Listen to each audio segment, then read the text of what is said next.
Alhamdulillahi Rabbil Alameen wa sallallahu wa sallam wa baraka nabina Muhammadin wa ala alihi wa sahbihi ajma'in. Assalamu alaikum wa rahmatullahi wa barakatuh. Welcome, brothers and sisters, to another installment of our light study of selected Ahadeeth from Riyaadus Saaliheen. And we are now entering the chapter of Sidq, or the chapter of truthfulness, Bab al-Sidq.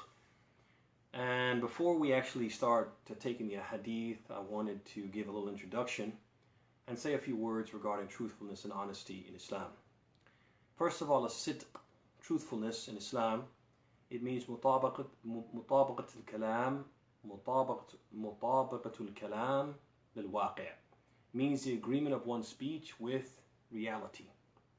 And truthfulness is not merely a prized and admired quality in Islam, but in all faiths, and even amongst those who deny God and do not believe in religion. Even if people do not like the truth or find it hard to swallow, they respect the one who tells the truth and appreciate his or her honesty. On the contrary, lying is despised by most people, regardless of their confessional affiliation. People hate to be lied to, and they hold the liar in extremely low esteem. Now, although there are a number of texts, proof texts from the Quran and the Hadith and other Islamic sources which clearly display and show and highlight the virtue, the merit, the superiority, and the positive effects of truthfulness and honesty. And we're going to take some of those in the coming days. The virtue of truthfulness and the positive effects of it, and the repugnance of lying, on the other hand, can be perceived without these texts. They can be perceived by common sense.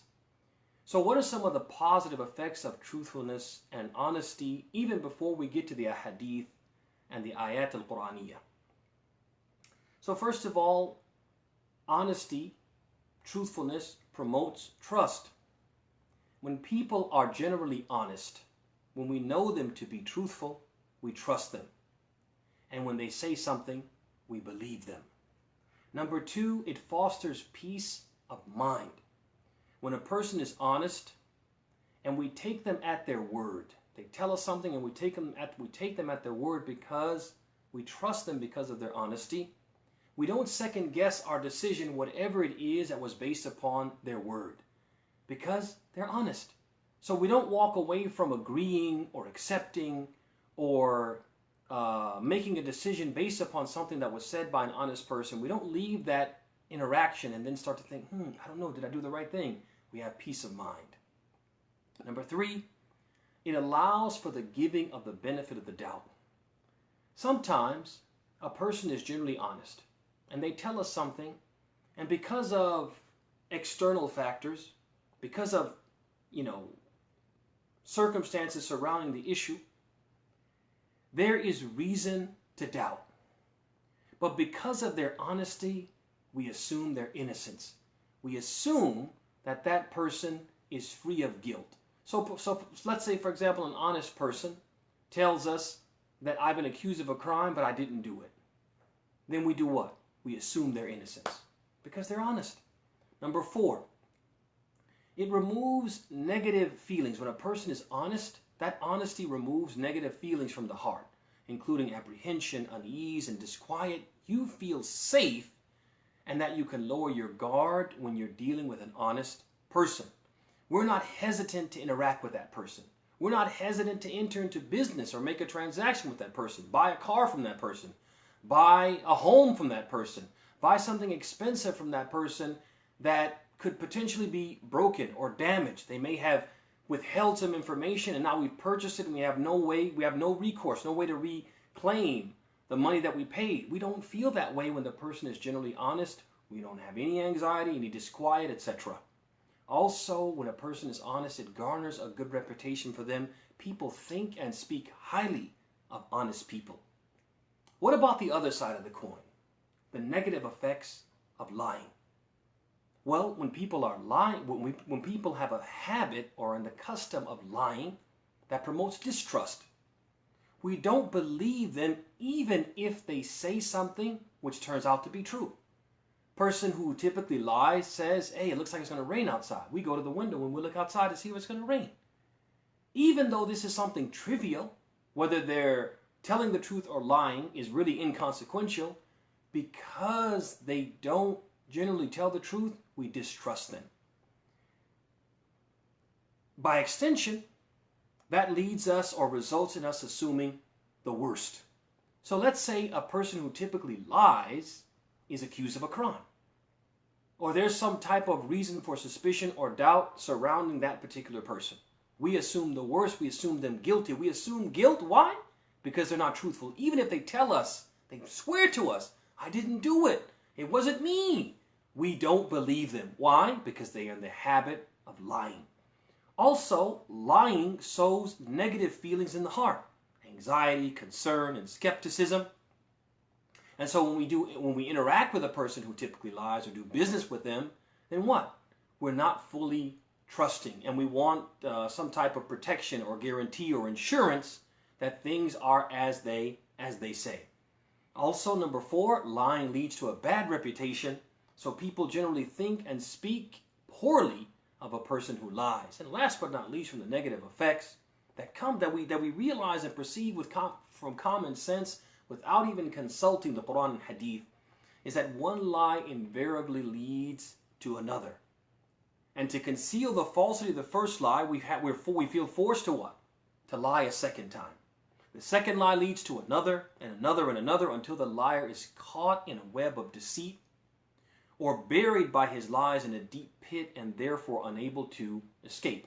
And there's actually a few lines of poetry that were written by a poet. It's entitled One Lie Leads to Another Lie, by a poet by the name of Francis Duggan, which I'd like to share, which kind of drives home this point. And again, it just shows, this is not a Muslim, but it just shows by common sense and by experience, these are things that we know about the virtue of truthfulness, and on the other side of the coin, the repugnance of lying. He says, by so-called reputable people, we so often are misled. And one lie leads to another lie, as we often have heard said. And to cover up for one lie, another lie you must tell. 'Tis a thorny path to heaven, but an easy path to hell. One lie leads to another lie. That always is the case. Your first lie for deception, and your second to save face. And when you are faced with the truth you will deny, and to lie to you comes easy, so you tell another lie. One lie leads to another lie if what you say is untrue. Then another lie you must tell, and your lies won't stop at 2. But the truth of guilt will free you, though the truth can be hard to speak. And to lie is always easy, and 'tis easy to be weak. One lie leads to another lie, and to more lies that will lead. And to cover for the lies you've already told, a good memory you will need. And though the truth at times is hard to speak, the truth will serve you best, for the truth will always ring true in a lie detector test. And what is the greatest lie detector test, brothers and sisters?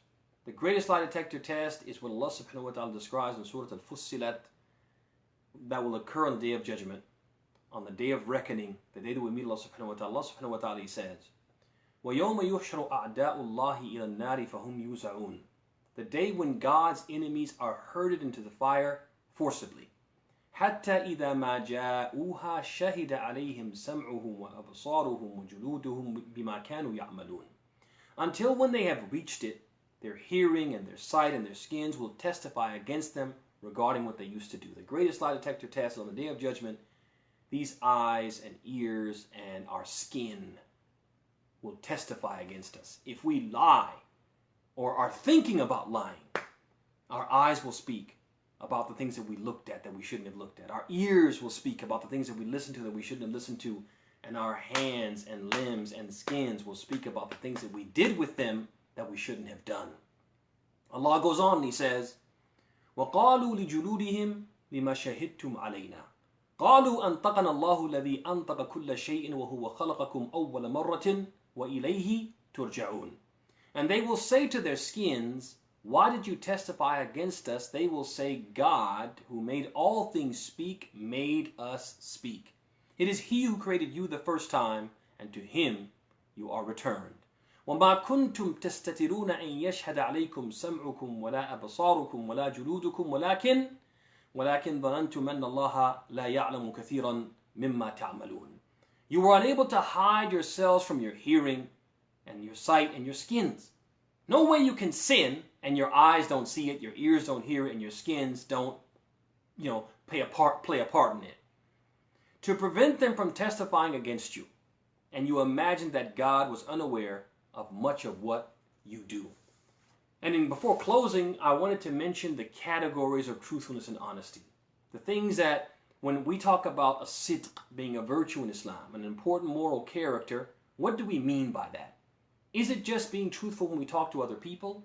Or is it more than that? Are there different categories, like there were different categories of a sabr?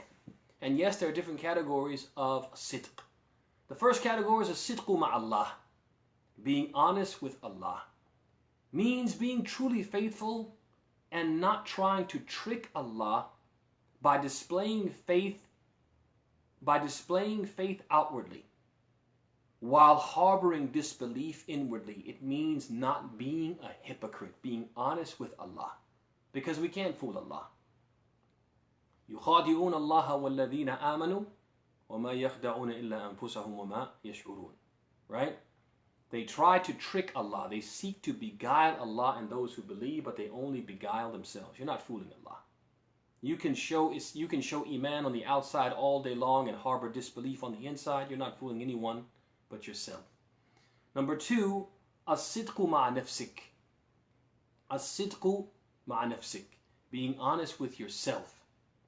Which basically means that you're honest with yourself about who and what you are.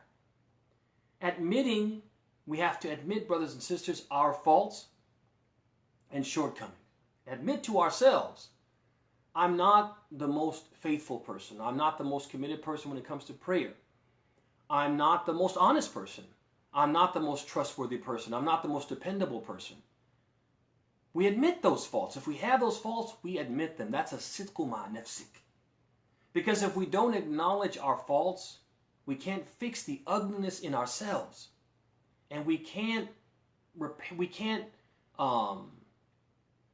make things better, or we can't fix a problem until we admit that there is a problem. And so we have to have this sidq ma'a anfusina. We have to have this honesty with ourselves.